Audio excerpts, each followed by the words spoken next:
የማንንም እርሾ አይፈልግም። የማንንም የእጅ ውጤት አይፈልግም። ራሱን ተማምኖ የሚሰራ አባት አለ። የማንንም እርዳታ አይፈልግም። ወይ ወይ ወይ ወይ ወይ ወይ እነዚያ ታላላቅ ሰዎች ከዙሪያችሁ የሄዱት እነዚያ ይወዷችሁ የነበሩ ዞር ዞር ያሉት እነዚያ ቤተሰቦች ዞር ዞር ያሉባችሁ ከፍተው እኮ እንዳይመስላችሁ እግዚአብሔር ራሱ ነው ብድግ ብድግ ብድግ አድርጎ ዞር ያረጋችሁ። ምክንያቱም ብቻን ስለሚፈልግ ብቻን ሊሰራ ስለሆነ ኢየሱስ እንዲህ አለ፣ እኔ ልለይ ነው የመጣሁት አለ። ልለይ ነው የመጣሁት አለ። ለተደበላለቀ አልሰራም አለ። የተደባለቀ ሕዝብ አልፈልግም አለ።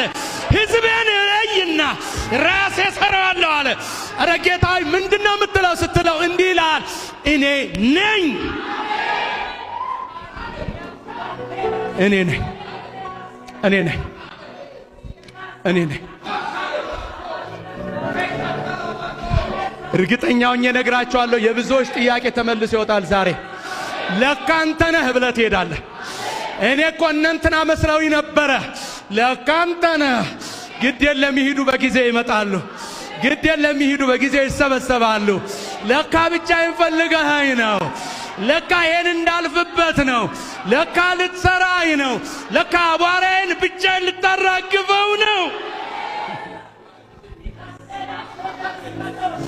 ለምን መሰለህ? የነዛ ሰዎች አስተዋጽኦ ቢኖርበት የሆነ ቀን አደባባዩን ስትይዘው እንዲህ ይላል፣ እኔ እኮ ነኝ ያኔ። ይገርማል። ሸሚዝ አልነበረውም፣ እኔ ነኝ ሸሚዝ የገዛውለት። ይገርማል። ጫማ አልነበረውም ቅያሪ፣ እኔ ነኝ አንድ ቀን እጁን ይዤ ፒያሳ እጄ የገዛውለት። እኔ ነኝ እኮ የሚበላው አልነበረውም፣ ጤፍ አስፈጭቼ የሰጠሁት።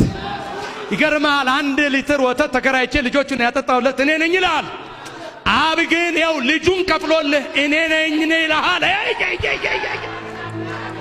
አብ ግን ልጁን ከፍሎ አይገርምህም?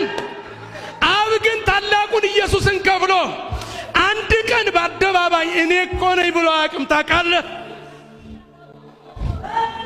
ዝም በሉ እነ ከሌን ዞር ያረኩት እኔ ነኝ ይልሃል።